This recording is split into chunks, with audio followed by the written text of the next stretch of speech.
welcome back everyone to Tom's Uni Tips. So today I'm going to be talking about the difference between an undergraduate degree and a master's degree. And the reason I'm doing this video is because before I did this course, there really wasn't any information online about this. I looked on Google, there was some people discussing it on there, but there wasn't really any kind of solid answer.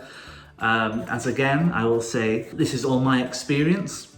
I have read some things online about what people think, but this is my experience of what it's like, what the difference is. And remember that I am under different conditions because of COVID. So I don't know if that'll make any difference at all, I don't know. And I am studying MSc HRM, and so I'm sure that there'll be differences with difficulty between different courses as well. So that's something to remember. So I've covered myself there. I've got out of jail before anyone kills me on here. So I think initially from the start, you will see the biggest difference you'll see is more engagement. So in seminars, you are really expected to engage with the seminar, to have a lot of discussion. And I think the reason being for this is obviously you have your undergraduate degree, you've kind of gotten through that stage, you're expected to use some of that, whatever you've gained, to bring it to the discussion. And you are going to be faced with a lot more opinion you are going to be faced with a lot more opinion in comparison to the undergrad degree. Like people will share their own experiences, their own thoughts and stuff they've read and learned, because there will be a mix of ages and a mix of people with experience, and I guess you are respected more to have an opinion and to help in the conversations as part of the seminars. So it's whether you kind of enjoy that or not. If you're someone who doesn't really like getting involved, and if someone doesn't really like talking or don't like a debate, I guess, then perhaps a master's isn't for you. You have to be prepared for every seminar. Basically, you are expected to join in, and I don't think there's anything wrong with saying a wrong answer, but you have to have confidence in what you're saying and be prepared for, someone to say, "Oh, that's wrong," basically, or "Well, that's great." But that's the main difference from the beginning. So as far as the teaching, I'm sure everyone will remember the difference between going from an A-level to a degree. There was the difference in spoon feeding from your lecturers.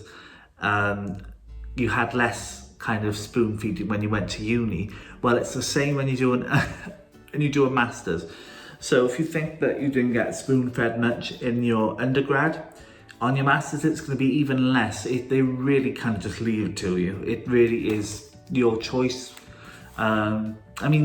Some lecturers do spoon feed more than others, they do, but on the whole, lecturers kind of just do not get involved with you. They set you the work, they do the lectures, they do the seminars, and that is it. You are expected to just get on with it, basically. And for some people, that might be a bit of a shock. That's the main jump, I would say, from an undergrad to a master's, because the actual work itself is not a huge jump.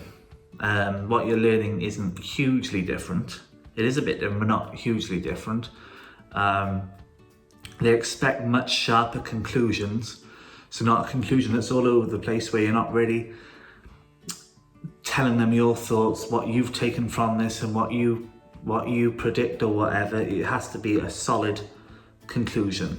The only differences I've found with my degree, because I've done the same course really for undergrad and my master's, is the law module was a lot more difficult at master's level than the undergrad, and the reward module was a lot more in depth.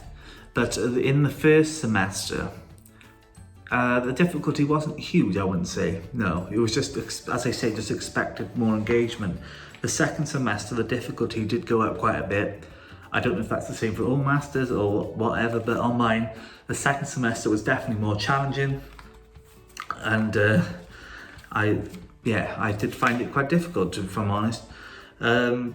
So the material goes much quicker than an undergrad. So in an undergrad, you might have one topic is one module, because you're there for 3 years and you have 8 to 10 modules a year. On a master's, that module will be put into a topic under another module. So, for instance, on my course, in my undergrad, we had a whole module which we got assessed on for international human resources management, whereas on my master's, the IHRM was just one lecture and one seminar. So you've got to be on board with it all. It goes very, very quickly, the material. So that's another big difference. As far as the lecture goes, you are expected more, yes, because of your experiences and everything, and you've not come there kind of just fresh out of water. And I guess to say that a master's is going to improve your employability in the UK, it's actually not going to really. I think it can help with progression once you get your job, but really, especially in the industry I'm going into, you kind of do have to start at the bottom and still work your way up. So don't think just because you've got a master's that you're gonna, rule the world, because you're not. And you really should only do this if you really have a clear path of what you want to do and why you're doing this.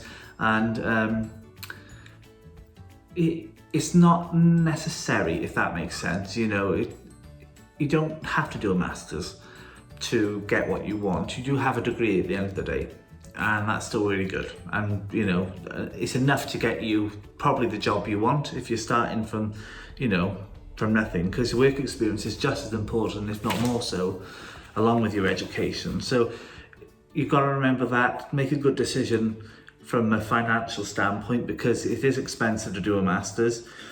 And another thing, a lot of people worry about masters, thinking, oh God, will I be able to do it? You don't have to be a master or super duper intelligent to do a master's. If you've got a degree, an undergraduate degree at a decent grade, you qualify to do a master's.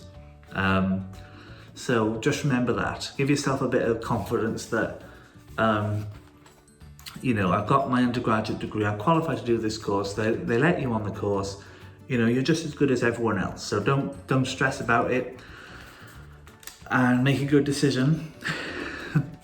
So I hope anyone studying a master's in September, October time has a really good year. Please make everything you can out of it, do your best, and try and engage with the conversation. And don't worry if what you're saying sounds stupid. Don't worry about that. And just thoroughly enjoy it. So I'm finishing my master's now in September, so I've got a couple months left of being a student, so we're going out with a bang with all of these student videos. So that's it from me today, and I will see you next on my next